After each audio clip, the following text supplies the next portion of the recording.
그런데 오늘 보시는 바와 같이 국민의힘 위원님들이 회의에 참석하지 않았습니다. 정부 측도 참석하지 않았습니다. 지난 5월 2일 본회의장에서 국민의힘 간사도 오늘 회의에 대해 합의를 했던 사안입니다. 그런데 갑자기 최상병 특검법이 통과하면서 국민의힘이 회의 불가를 일방적으로 통보해 왔습니다. 그러면서 정부 부처에게도 참석하지 말 것을 정용했습니다. 최상병 특검이 실시되면 지구 환경이 심각하게 파괴라도 당하는 것입니까? 아니면 노동자 삶이 끝없이 추락하는 것입니까? 도대체 최상병 특검과 환노위가 무슨 관계라고 정상적인 의사진행을 저지하려는지 도무지 이해가 가지 않습니다. 미디어 오늘 회의 진행에 앞서 위원장으로 한 말씀 드리겠습니다. 4월 총선 이후 첫 회의입니다. 그리고 21대 환노위도 5월 29일이면 끝이 납니다. 그동안 우리 위원회를 파행 없이 운행하기 위해 여야 의견을 최대한 충분히 듣고 회의를 진행했다고 자부합니다. 그런데 오늘 보시는 바와 같이 국민의힘 위원님들이 회의에 참석하지 않았습니다. 정부 측도 참석하지 않았습니다. 지난 5월 2일 본회의장에서 국민의힘 간사도 오늘 회의에 대해 합의를 했던 사안입니다.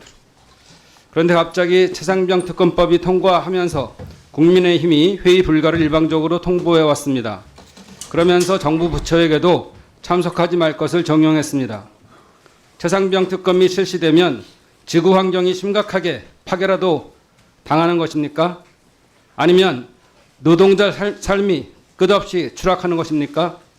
도대체 최상병 특검과 환노위가 무슨 관계라고 정상적인 의사진행을 저지하려는지 도무지 이해가 가지 않습니다. 오늘 회의는 엄청난 일을 하겠다고 개최된 회의가 아닙니다. 21대 국회 역할을 다하자는 뜻으로 마지막으로 법안을 상정하고 심의하자는 의미에서 개최된 회의입니다. 그런데 국민의힘은 심지어 정부 측 참석까지 막았고 정부는 군말 없이 그 명령에 따랐습니다. 정부는 가라면 가고 오라면 오는 여당의 신하입니까? 국회가 공식회의를 개최하는데 여당 명령 때문에 회의 참석을 안 하는 그 오만방자한 생각은 도대체 어디서 나온 것입니까? 지난 5월 5일 어린이날 서울 강남서 40대 노동자가 기계에 끼어 사망하는 사고가 발생했습니다. 정부가 여당의 신여임을 자처할 때 우리 노동자들은 산업 현장에서 쓰러지고 있습니다. 이 엄중한 시기에 정부는 여당이 가라면 가는 것이 아니라 여당을 끌고 이 자리에 참석하는 의로움을 발휘했어야 합니다. 이 정부와 여당은 아직도 자신들이 총선에서 참패했는지 모르는 것 같아 안타깝습니다. 정부와 여당의 깊은 우려를 표합니다.